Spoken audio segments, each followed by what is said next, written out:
हाय, आज मैं आपको एक बहुत इंटरेस्टिंग फैक्ट बताने वाली हूँ। जब हम बचपन में बड़े हो रहे थे तो हमारी दादी, परदादी, नानी हमेशा ये बोलती थी जो ब्रेकफास्ट है वो एक राजा की तरह खाना चाहिए।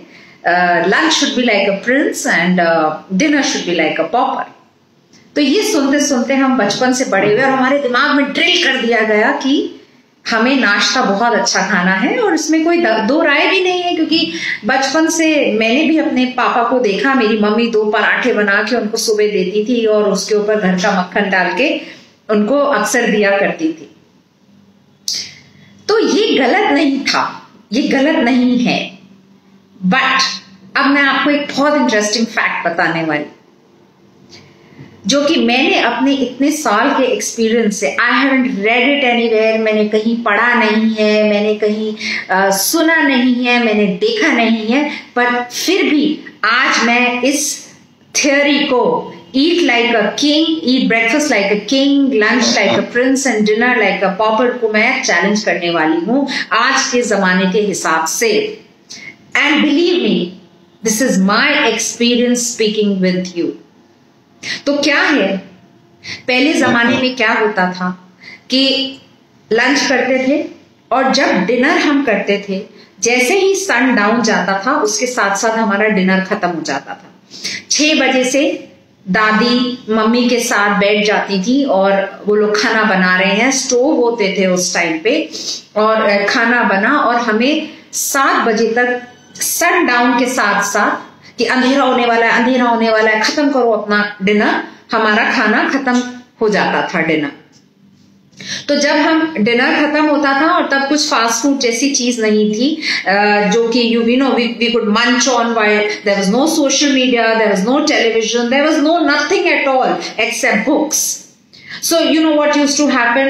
We used to just finish our dinner और उसके बाद हम एक बुक लेके बैठ जाते थे, या पढ़ाई की बुक या अपनी कोई भी फिक्शन लेके बैठ जाते थे, कोई भी बुक लेके, कॉमिक्स आती थी, बैठ जाते थे। But we had nothing to munch on.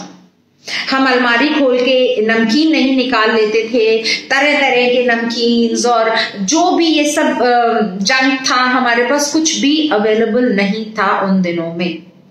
तो जब अवेलेबल नहीं था तब ये फॉर्मूला बहुत कारगर था। तो हम क्या करते थे, डिनर भी लाइट ले रहे हैं, डिनर हम एक बेगर की तरह खा रहे हैं और अगले दिन मॉर्निंग उठ के हम अपना ब्रेकफास्ट एक किंग की तरह खाते थे। तो ये तो फॉर्मूला बिल्कुल ठीक था। अब क्या हो गया है, जो 7 सन डाउन का टाइम है उससे हमें कोई लेना देना नहीं।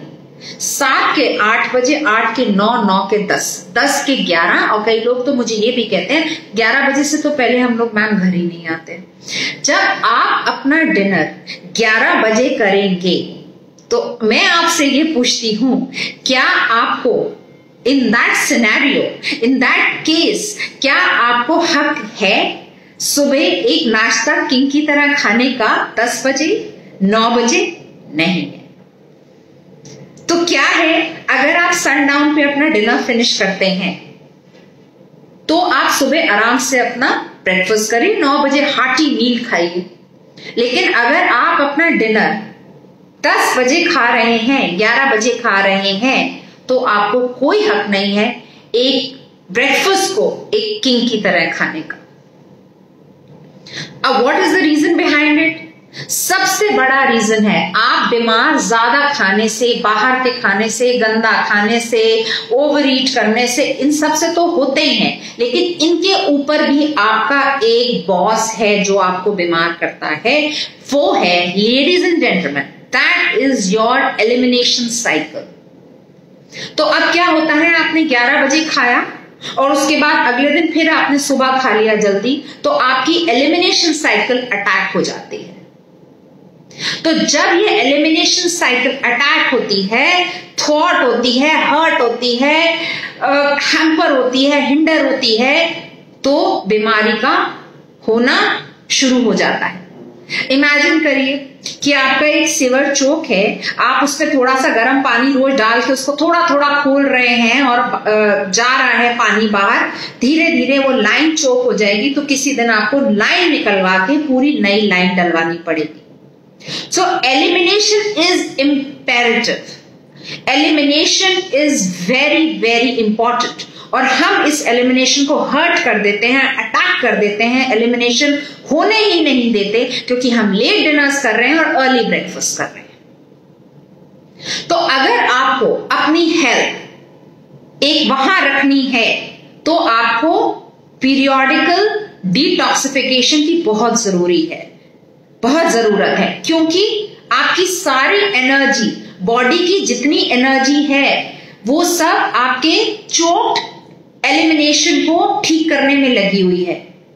बॉडी एनर्जी आपकी इतनी परेशान है, हर वक्त आपका सिस्टम क्लॉग्ड है, और जो वर्ल्ड की जो 2 डिजीजेस हैं, कैंसर और हार्ट डिजीजेस, जिससे सबसे ज्यादा लोग मरते हैं, जो सबसे ज्यादा लोगों को अटैक करती है, वो सिर्फ रिजल्ट होती है एलिमिनेशन साइकिल को अटैक करने से। तो आप बहुत स्मार्ट हैं, आपने ये फॉर्मूला लगा दिया कि मुझे ब्रेकफास्ट एक किंग की तरह करना है, पर आप एक डिनर आप एक पॉपर की तरह कर रहे हैं? बिल्कुल नहीं कर रहे। डिनर आप एक किंग की तरह कर रहे हैं और आप ब्रेकफास्ट भी किंग की तरह कर रहे हैं। इस सारे प्रोसेस में slowly and gradually toxic load बढ़ता चला जाता है, बढ़ता चला जाता है, और उसके बाद क्या होता है, एक आपको अनफॉर्चुनेटली कोई डिजीज हो जाती है।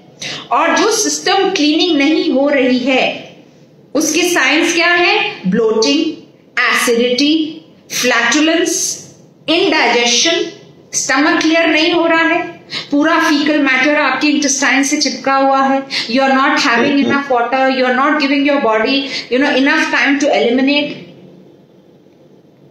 तो क्या करना है आपको? अगर आपको मैं एक फॉर्मूला बताने जा रही हूं, रेणुकास फॉर्मूला, जो अगर आप इसको फॉलो करेंगे you will be in the best of health. आपको क्या करना है? I don't say finish your dinner eight 7, आप नहीं कर सकते। मैं नहीं कह रही 8 बजे खाइए, आप सनडाउन से कैलकुलेट करिए कि अगर सनसेट हमारा 7 बजे हो रहा है तो उसका क्या मतलब है कि आपको 7 बजे खाना खा लेना है और सुबह फिर 9 बजे अपना ब्रेकफास्ट करना है। लेकिन अगर आपने 7 बजे को 8 कर दिया तो ब्रेकफास्ट 10 बजे, और उस 8 को अगर आपने 9 बजे डिनर किया तो ब्रेकफास्ट 11 बजे। सुबह का टाइम आपको अपनी बॉडी को एलिमिनेशन के लिए देना है। और एलिमिनेशन कैसे करना है? ऐसे नहीं करना कि आपको 12 बजे तक भूखे ही रहना है क्योंकि आपने 12 बजे तक खाना खाया है। In that case keep yourself on very light food, keep yourself on liquids, go on a liquid fast till the time you have your first meal or till the time you have eliminated properly. So now you understand the importance of elimination. अगर आपकी system में elimination ठीक है तो कोई भी बीमारी आपको टच नहीं कर सकती। I finish it here. Until next time. और मैं आपको ये भी कहूंगी, thank you very much for sharing my posts, and thank you for those so many inboxes of appreciation. I appreciate that. और मैं धीरे धीरे अपनी ये सब टॉक्स अपने पेज डाइटिशियन रेणुका डैंग पर शिफ्ट कर दूंगी। आप उसको लाइक करिए और थोड़े दिनों बाद मैं वहीं से आपसे बात किया करूंगी। Have a great day. Thank you.